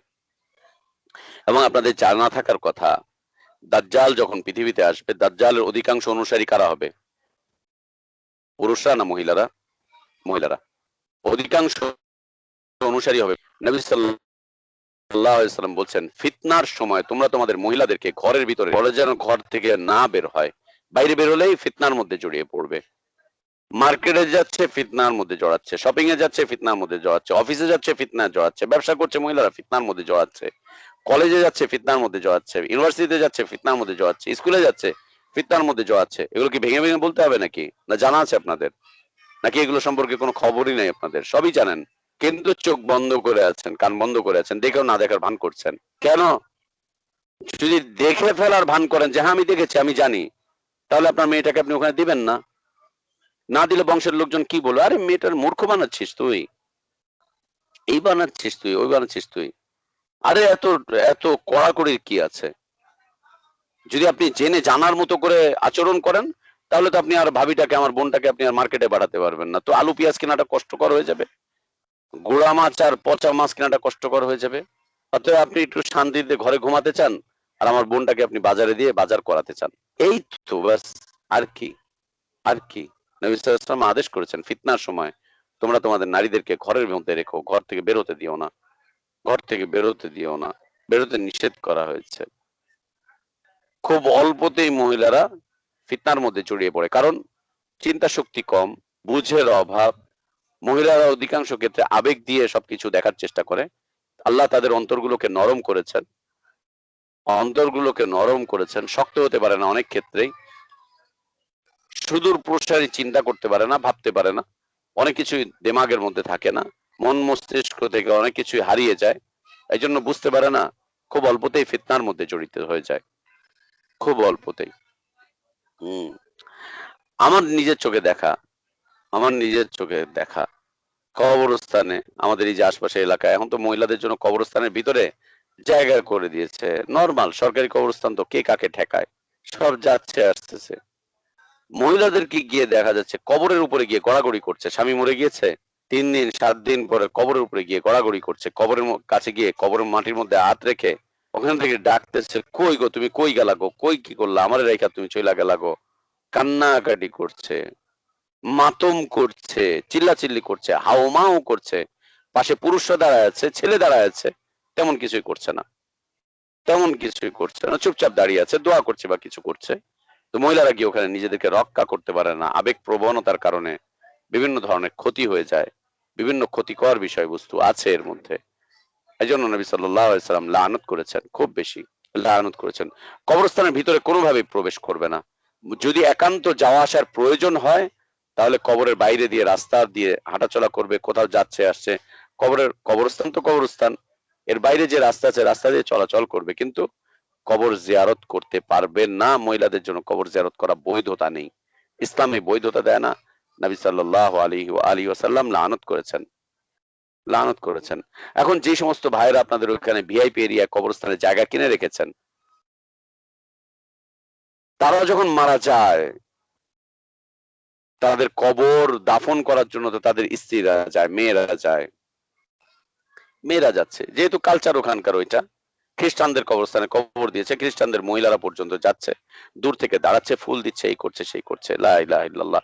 এই কালচার মুসলিম উম্মার মধ্যে প্রবেশ করলো কিভাবে, কিভাবে প্রবেশ করলো? কবরে ফুল দেওয়া, কবরের সামনে গিয়ে নীরবতা পালন করা, শ্রদ্ধা নিবেদন করা, বার্ষিকী পালন করা, মহিলাদের কবর জিয়ারত করা, এগুলো সব নিষিদ্ধ।